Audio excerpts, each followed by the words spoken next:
Ito na yung ano guys, paglapag ng eroplano galing Maynila. Nasa Tagbilaran na kami dito guys. Silong-hilo pa ako nito. Nanibago ako sa eroplano guys. Medyo malikot.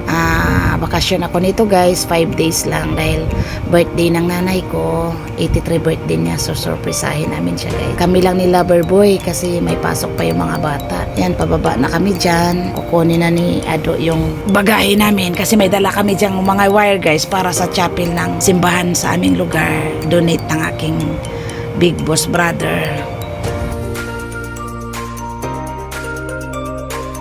Ito na yung araw ng birthday niya. Since malayo kami sa simbahan, maaga kami nagpunta.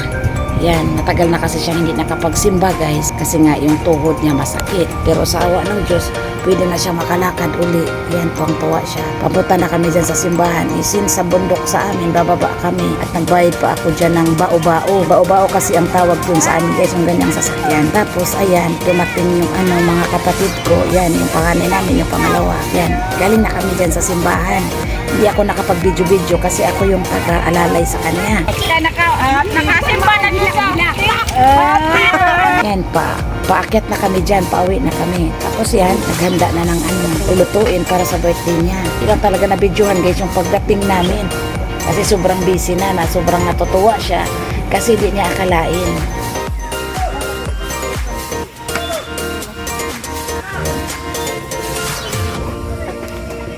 Oh, shout out! Dali, Day! Oh, di. Shout out na niya.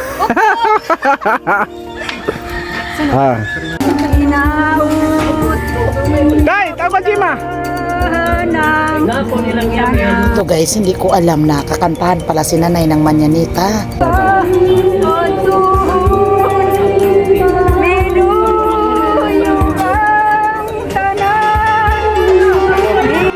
Sa mga pinsan ko, yan, nagulat siya. Ako nasa loob ako niya, napagod ako dyan kasi galing kami simbahan, sobrang init. Tapos kinantahan siya. Tinawag ako ni Loverboy kasi nasaan daw ako. Nagulat ako, may kumakanta. Yung pala Manyanita. Mawitan, aling tayo,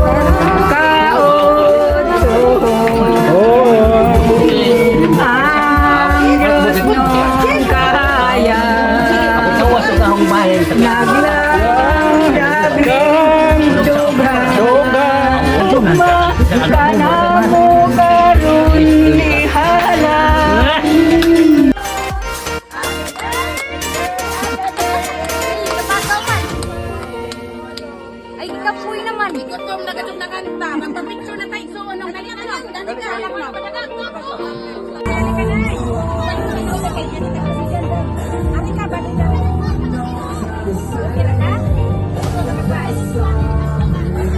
Natapos na yung pagluluto. Sobrang init niyan guys. Tapos kadi-deliver lang ng cake niya. Tuwang-tuwa talaga siya guys. Hindi yung katuwaan niya na maraming tao. Kasi ang handa namin dyan guys, isang buong baka. Binigay ng big boss brother ko. Tapos hindi siya nakauwi dahil na may mga project siya sa negosyo niya. Kami lang pinauwi niya. Tapos naglitson kami guys. Sobrang tuwa talaga niya. Kasi maraming mga kapitbahay namin, pinsan na nakapunta. Tapos sobrang init yung panahon yan guys.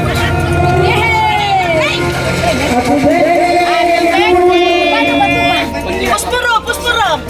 Uy, puspuro, hoy! Hoy! Jason! Hindi ka nang busing na. Busing na rin. Ante, i-open. Ano sa lati? I-open. O, na din. Yan na ka lang. May istorya ka. Hindi naman kayo kung pwede ilay para makita niyo dito. Tirisay kayo nun. Kayo ba mag-live? Pasada na lang mo. Kite. Ito, David. Charlie.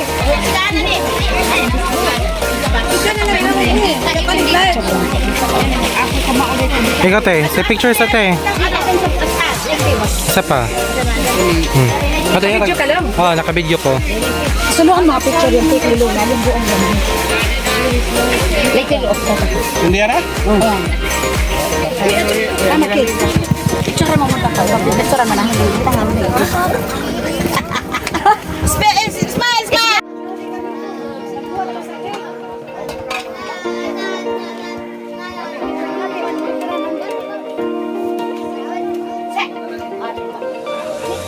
Opo.